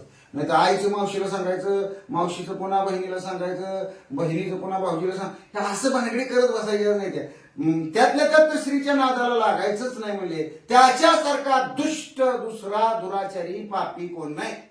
तन्मये मी मूर्ख झालो या बाईच्या बोली लागलो वरद मंत्र भस्म ओपिलो सूर्यवीर नानोनी. महाराजांनी असं डोक्यावर हाणून घेतलं. काय करायचं, मीच चुकलो म्हणजे मीच मूर्ख झालो म्हणजे ह्या बाईच्या नादाला लागलो म्हणजे. अहो भस्माची लय कडक काकलो दाखवतो ती लय रडत. अहो तसल्या सोंगाला बळीच पडायचं नाही. नवऱ्याला कसं आकळायचं किंवा पुरुषाला कसं आकळायचं हे बाय रडल्याशिवाय एकदा होईना डोळ्यात पाणी आणणारच, कुसमुस कुसमुस करणारच. मग ती म्हणा काय झालं तुला, हाय ना मी तुझ्यासाठी काय पण. मग ती लगेच पगळलाच. पण महाराज म्हणे मी वेडा झालो, मी मूर्ख झालो, हिच्या नादाला लागलो. सूर्य मंत्र जपला, संजीवनीचा मंत्र जपला आणि हिला भस्माची चिमोटी दिली आणि हिनं फेकून दिली कुठं आला. या परी अनेक वर मंत्र संजीवन आहे अमर सूर्यवी हे देह पर रचिला असेल कोठेही तरी आता ठाव सांडीला शोध करुनी पाहू वहिला. मच्छिंद्रनाथाने अंतकरणाच्या ठिकाणी शोधलं. म्हणले आपण भस्माची चिमोटी दिली होती, त्याच्यावर संजीवनीचा मंत्र जपलेला आहे, सूर्याचा मंत्र जपलेला आहे. त्यामुळं तिथून त्या मुलाची उत्पत्ती झालीच असणार आणि तो मरणार नाही. म्हणजे अजरामर आहे, चिरंजीव आहे. जोपर्यंत चंद्र सूर्य ही जमीन आहे, हे स्वर्ग पाताळ सगळं आहे, तोपर्यंत तो जिवंत आहे. म्हणजे मग हिने भस्माची चिमोटी कुठं फेकून दिली, तिथं तो असणारच. म्हणले आपण त्याचं ठिकाण शोधूया. ऐसा मनी विचार केला सरस्वतीने बोलत असे म्हणे मायव ऐके वचन घडले घड देव योगाने तरी सांडिले भस्म ते ठिकाण मम सृष्टीशी जावी का. मच्छिंद्र महाराज म्हणजे नको त्या गोष्टी झाल्या, आपण बाईच्या नादाला लागलो आणि लोक नावं ठेवतील असं झालं. म्हणले त्या सरस्वती ब्राह्मणीला म्हणतात हे माता माऊली आई, जे काय तुझ्या नशिबात असेल ते घडलं असेल, जाऊ दे, माझा काही तुझ्यावर राग नाही. म्हणजे पण तू भस्माची चिमोटी कुठं टाकली आठव. म्हणले ते ठिकाण मला दाखव बर का. मच्छिंद्र महाराज बोलू लागले तुझवरी क्षोभ करावा काही तरी पदरी काही पडत नाही तरी सांडीला ठाव माझे आई निज दृष्टी दावी का. ए माझी आई म्हणले ते ठिकाण तेवढं आठव. तुझ्यावर राग करून काय करू. म्हणले काय मला मिळणार आहे सांग. जे मला पाहिजे होते ते सगळं तू काय केलं, हिरावून घेतलं ती भस्माची चिमोटी टाकून. फक्त आता एवढीच कृपा कर माझी आई, मला ते ठिकाण तेवढं दाखव म्हणजे बरं होईल. म्हणले ऐसी बोलता नाथवाणी भय फिटले मुळी होऊन प्रांजळ चित्ते शुभाननी मुख चंद्रा उचंबळी. खरं बोललेल्याचा हा फायदा. महाराज रागावले नाही. खोटं बोलले असते तर महाराजांनी काय केलं असतं तिला कळलं पण नसतं. म्हणजे खरं बोलली आणि महाराजांनी तिला माफ करून टाकलं. आणि तुझ्या मनात जी भीती होती, महाराज मला शाप देतील, जाळून भस्म करतील, अमक करतील, तमक करतील, बायाने काय काय सांगितलं होतं, ती सगळी भीती तिच्या अंतकरणात निघूनच गेली. अहो त्या पापाचा डोंगर कसा साठलेला असतो मस्तकावर आणि नुसतं जे जे विठ्ठल रखुमाई एवढा शब्द मुखातून बाहेर पडला, पापाचा डोंगर जळून भस्म होतो. तसं हिच्या मनात बसलेली भीती. मच्छिंद्र महाराज म्हणले तुला काय शिक्षा देत नाही काय नाही, तेवढं ठिकाण तेवढं मला आई दाखव. म्हणे महाराजा योग तुम्हा सांडीला ठाव दाविते तुम्हा पुढे चाले मागे उगमा नाथ जातसे सवे सवे. त्यावेळेस महाराज म्हणले चला म्हणले तुम्हाला कुठं भस्माची चिमोटी मी टाकून दिली ते ठिकाण दाखवते. सरस्वती ब्राह्मणी पुढं, मच्छिंद्र महाराज पाठीमाग. जिकडं गुराचा ते शेणाचा उकरणं होता त्या दिशेनं ही सरस्वती ब्राह्मणी पुढं निघाली, महाराज माग. तव तो उकिरडा कोरा उदाम गोवर पडिला पर्वता समान. तेथे जाऊन सुमधुम नाथा प्रती सांगतसे. तिथं ते उखरणा पण मोठाच्या मोठा होता, म्हणजे पर्वतासारखा ढीकच्या ढीक पडला होता. तिथं नातांना नेलं, नातांना सांगू लागली बघा ह्याच उकरण्यामध्ये तुम्ही दिलेली भस्माची चिमोटी महाराज मी फेकून दिली. हे महाराजा तपो जेठी जेथे सांडिलीस भस्माची मोठी. ऐसे कोणी नात होती हाक मारी बालका ते. आणि ज्यावेळेस ती असणारी माय माऊली सरस्वती ब्राह्मणी हितच भस्माची चिमूट टाकली म्हणून असं दाखवते. आणि त्यावेळेस मच्छिंद्र महाराजांचं काम झालं. ते ठिकाण मच्छिंद्र महाराजांना कळालं. मच्छिंद्र महाराजांनी हाक मारली, ए बालका तू आत आहेस का, ये बाहेर. हे हरी नारायणा प्रतापवंता मित्रवर्या सूर्यसुता. जरी असशील या गोवरांत निघतरित या समयी. त्यावेळेस मच्छिंद्रनाथ महाराज म्हणतात, ओ हरिनारायणाचा अवतार असणाऱ्या, नवनाथातल्या श्रेष्ठ असणाऱ्या, सूर्यनारायणाचं वीर्य जपलेल्या, मंत्र ते भस्माची चिमोटी देताना सूर्याचा मंत्र जपलेला होता, आणि संजीवनीच्या असणाऱ्या मंत्रापासून उत्पन्न होणाऱ्या अशा बालका, ओ नाथा तुम्ही जर या शेणामध्ये ढिगाऱ्यामध्ये आत असाल तर या बाहेर, मी तुम्हाला हाक मारतोय. या गोवर गिरीते नरदेह जन्मा मिरवला असे तू ते उत्तम. तरी गोरक्ष ऐसे तू ते नाम सुढाळपणी मज वाटे. आता गुराच्या असणारी ती घाण म्हणजे गुराचं शेण घाण मलमूत्र आणि त्याचा तो ढिगारा म्हणजे उखरडा, म्हणजे गुराच्या असणाऱ्या शेणामध्ये तुझा जन्म झाला म्हणून तुला मी गोरक्ष या नावानं हाक मारतो. मच्छिंद्र महाराज म्हणतात ते तुला शोभून दिसतं. ए गोरक्षनाथा तुम्ही जर आत असाल तर या पटकिना बाहेर. 12 वर्षे पर्यंत बैसलासी गोवर रक्षणात म्हणून गोरक्ष नाम तू ते पाचरती स्वच्छ दे. आता 12 वर्षाचा तो उखरडा होता बघा, त्यांनी एकदा सुद्धा ते उखरड्यातला खत भरून नेला नव्हता. मग किती ढीक पडला असेल 12 वर्षात बघा. आणि मच्छिंद्र महाराज म्हणतात, ए गोरक्षा या उखरड्यामध्ये तू 12 वर्ष थांबलास म्हणले. 12 वर्षापूर्वी मी भस्माची चिमोटी दिलेली आहे तेव्हापासून तू येत आहे म्हणले. म्हणजे या गायीच्या शेणाचं तू रक्षण केलंस म्हणून गोरक्ष असं तुला नाव सोपतंय. गोरक्षनाथा तुम्ही बाहेर या. तरी आता न लावी उशिरा हे गोरक्ष नाथा निघे बाहेरा. असे वदता नाथ मच्छिंद्रनाथ बाळ शब्द उदेला. यावेळेस मच्छिंद्रनाथ गोरक्षनाथा या बाहेर असं म्हणून हाका मारायला लागले की हाक गोरक्षनाथाच्या कानावर गेली. गोरक्षनाथ आतून ओ म्हणू लागले.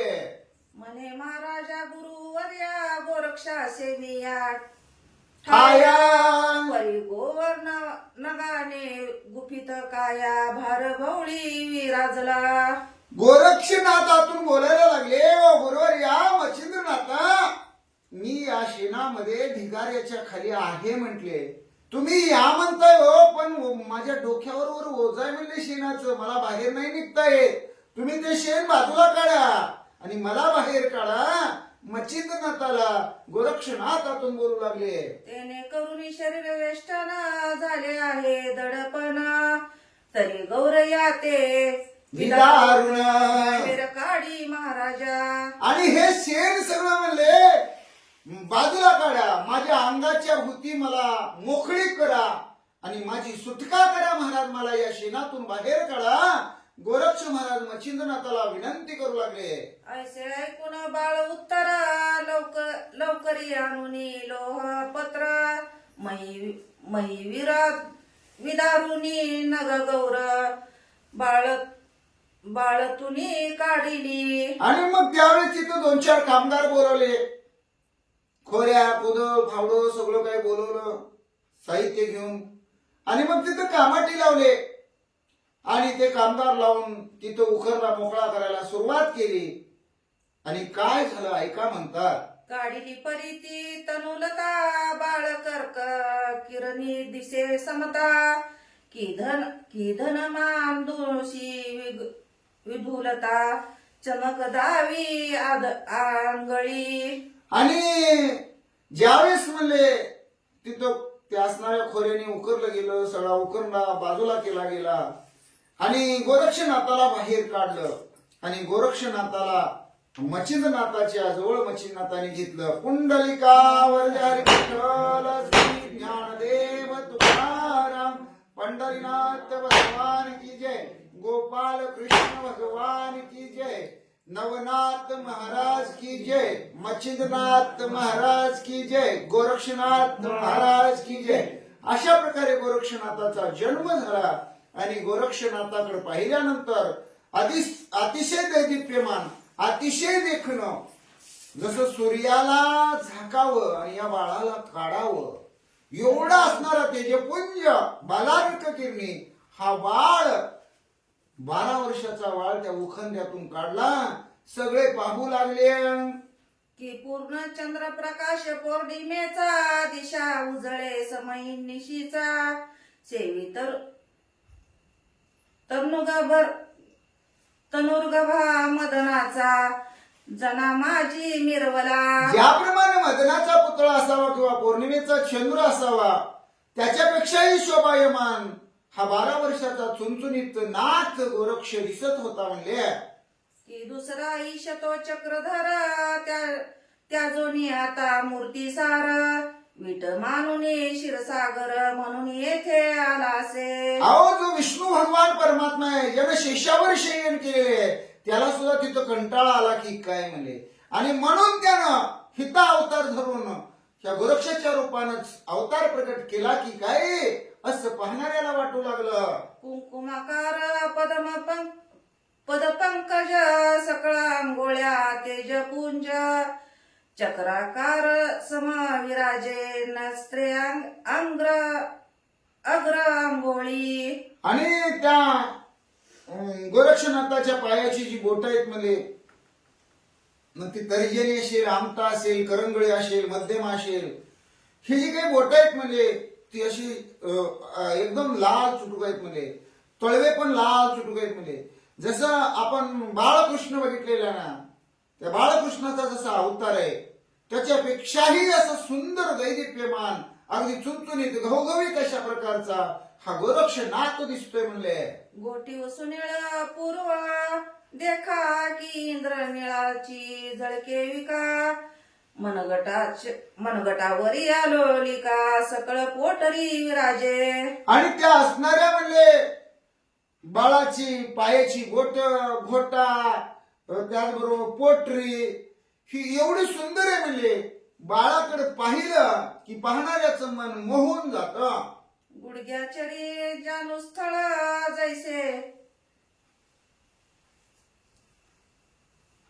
जैसे स्तंभ कर्दळीचे उभय सरळ त्यावरी कटी तटाती निर्मळ हरी माझा सम जानवी. दोन्ही पायाचे असणारे गुडघे, गुडघ्याच्या वर असणाऱ्या मांड्या, मांड्याच्या वर असणारी कंबर, कमरेला असणारा करदोडा आणि हे सगळं कसं त्या गोरक्षनाथाचं शोभून दिसतंय. जसं कर्दळीचं असणार म्हणले खांब असावा तशा प्रकारे कर्दळीच्या झाडासारखी शोभायमान अशी शरीराची आकृती गोरक्षनाथाची आहे म्हणतात. कटीवरती नाभी धास त्यावरते हृदय अति सुगम परी विद्याधाम ऐसे परी वाटतसे. ते कमरेच्या वर असणारी बेंबी, बेंबीच्या वर असणार हृदय आणि ते सर्व पाहिलं की गोरक्षनाथ अतिशय शोभायमान दिसतो म्हणले. सरळ बाहू संधी शोभत पर्या जानू बाहू दिसो येत तया माझी जग समस्त उभ्या कर्दळी मिरवती. ज्याप्रमाणे कर्दळीची बाग असावे आणि ती कर्दळीचा जसा त्याचा गाभा असतो त्याच्यापासून कापूर तयार करतात आणि ते जसं सुशोभित दिसतं सगळं म्हणले तशा प्रकारे हा गोरक्षनाथ अतिशय सुंदर दिसतोय म्हणले.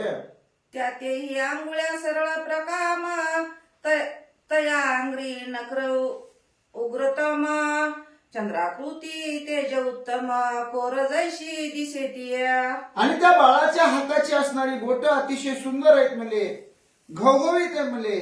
त्या बाळाची असणारी नख सुद्धा चंद्राकार आहेत म्हणले अतिशय सुंदर दिसतात म्हणले. असो माझी ग्रीव सरळ घोटी ताविके दावी सरळ तयावरी हनुवटी निर्मळ आधार परी शोभतसे. आणि असो म्हणले त्या असणाऱ्या वृक्षाचे खांद्याच्या वर असणारी ती मान त्यांचं असणार तोंड त्यांचं असणार ते नाक सरळ ते असणारे हनुवटी हे सगळं पाहिलं की गोरक्ष महाराज अतिशय सुंदर आहे त्याची कल्पना येते म्हणले. आधर दंत जिवे सहित अनन केवळ चंद्रमूर्ती म्हणता पर्यानन नोहे धर्म निश्चित दंताचे विराजते अहो त्याच्या मुखातले दात म्हणजे जणू वेदांत असावे अशा प्रकारे तिथं दिसू लागलेले. त्याचं तोंड म्हणजे चंद्रासारखं सुंदर सोज्वळ अशा प्रकारची अवस्था गोरक्षनाथ महाराजांची म्हणले. सरळ नासिका शुक्राग्रवत उभय चष्मू विशाळवंत चक्षु नव्हेत ते शशी आदित्य नांदवया पातले. त्या गोरक्षाचे असणारे डोळे अतिशय सुंदर आहेत म्हणले. एक चंद्र असावा एक सूर्य असावा असे डोळे आहेत म्हणले आणि त्यांचं कपाळ रुंद आहे म्हणले. अशा प्रकारे असणारी गोरक्षनाथाची ती मूर्ती आहे म्हणले. भाळ विशाळ कौरी भार कुरळवरती पिंगटाकार ऐसा महाराज सर्वेश्वर उदयाला वाटत असे. ज्याप्रमाणे सूर्य उगवला सकाळी की सगळीकडे प्रकाश पडतो असा गोरक्षनाथाचा सगळीकडे प्रकाश पडलेला आहे म्हणले. त्याच्या डोक्यावर असणार कुरळ जावळ आहे म्हणले. ते जावळ सुद्धा अतिशय सुंदर दिसतंय म्हणले. 12 वर्षे अलोलिक सुवर्ण गुणी पाहता बालक सरस्वतीने भाळी देख तर्जनी ते लाविते. आणि अशा प्रकारचा असणारा गोरक्षनाथ म्हणले त्या उखरण्यातून बाहेर काढला एकदम सुंदर म्हणले. त्याच्या रूपाचं वर्णनच आपल्या मुखातून करणं शक्य नाही. किती देखणं होतं किती सुंदर होतं कसं होतं हे आपल्या मुखातून नाही सांगता येत. पण देखणं होतं सुंदर होतं मनमोहक होतं गोजिर होतं साजिर होतं. आणि असं बाळ सरस्वती ब्राह्मणीनं बघितलं. बघितल्याबरोबर तिनं हळूच त्या बाळाच्या बोटाला धरलं. मनात म्हणे ती गोरटी आहा जने मीच करंटी ऐसा पुत्र माहिये पोटी येता दैव उच्ची दिले. त्यावेळेस ती विचार करू लागली मी किती करंटच्या कपाळाचे म्हणले उग त्या बायांचं ऐकलं म्हणजे येडी झाली म्हणले. माझ्या संसारावर पाणी पाडून घेतलं म्हणजे माझ्याच हाताने मोठा दगड उचलला आणि माझ्या पायावर मारून घेतला. काय मला कशी बुद्धी सुचली बायकोनास म्हणजे उगा ऐकलं डोकाळं आणि असला पोरगा मला प्राप्त होणार होता पण लोकांचं ऐकून माझं वाटोळ करून घेतलं. चित्ती उठून परमद तळमळ नेत्री दाटले अपार जळ मोहे करपे हृदय कमळ रुदनंदन संवादा. आता भस्माची चिमोटी टाकून दिली. मच्छिंद्रनाथाला राग येऊ दिला नाही. तिनं सांगितलं माझी चूक झाली इथपर्यंत ठीक आहे. पण आता परत रडायला लागली परत डोळं गाळायला लागली. घरीवर दाटून आला फुंदून फुंदून फुंदून खुंदकं देऊन रडायला लागली. आणि त्या बाळाला आपल्या हाताला धरलेले आहे बाळाच्या असणाऱ्या करंगळीला धरलेले आहे. अशा प्रकारची असणारी सरस्वती तिथं तळमळू लागली. मच्छिंद्र महाराजा देखत ते पाहुणे मच्छिंद्रनाथ म्हणे खेद काओ करीशी व्यर्थ तुझा नव्हता तो सूत प्रात कैसा होईल. मच्छिंद्र महाराज म्हणले तुला रडाय काय झालं आता? हा बोकाड बसायला लागले म्हणले काय झालं का बस हा तुझा होता का म्हणले आहे का तुझा आणि आता तू काही रडू नको आणि तुला मिळणार बी नाही तुला देणार बी नाही म्हणजे आता माझा घेऊन जातो माझ्या संग म्हणजे तुझा नव्हता तुला मिळला नाही तूच म्हणली ना माझ्या नशिबात नव्हता मला कसा मिळेल आणि आता कशाला रडते. पहा पहा न योग श्वान परावा भक्षितो भाग परी उलटोनी रसना मार्ग मिरवती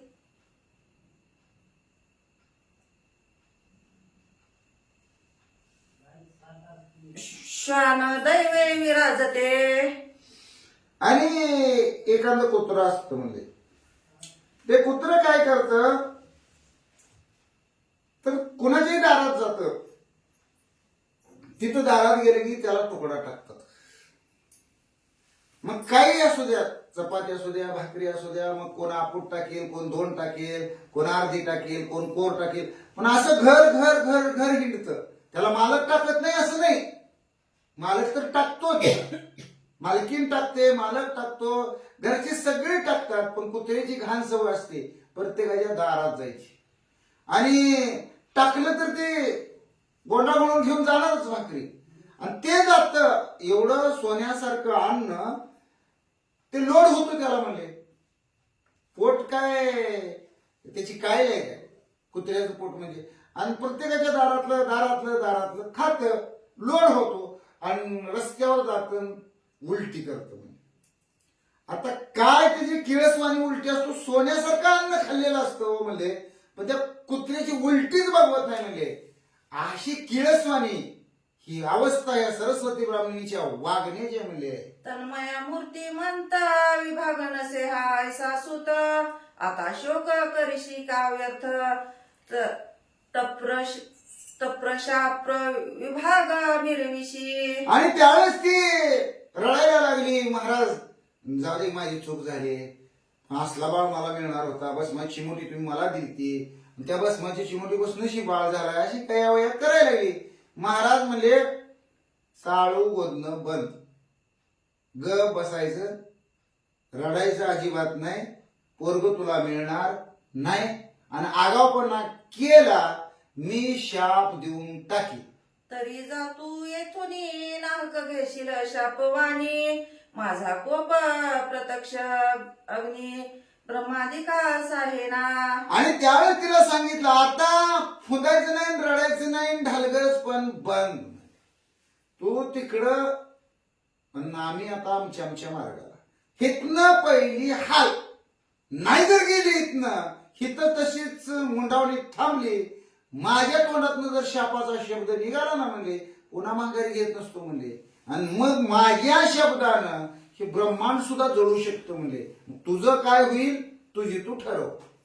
ऐसी बोलिला क्रूर वार्ता सरस्वती पावली भय चित्ता मागे पाऊल ठेवून तत्वता निज सदना पातळी. सरस्वती घाबरली महाराजानं जर शाप दिला त्याची ताकद लई मोठी जाळून सुद्धा भस्म करेल असं सरस्वती ब्राह्मणीने विचार केला.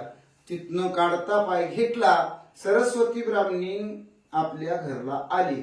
आता आपण आज इथंच थांबू हाता दे उद्या किती अर्धा राहिलाय ते उद्या घेऊ.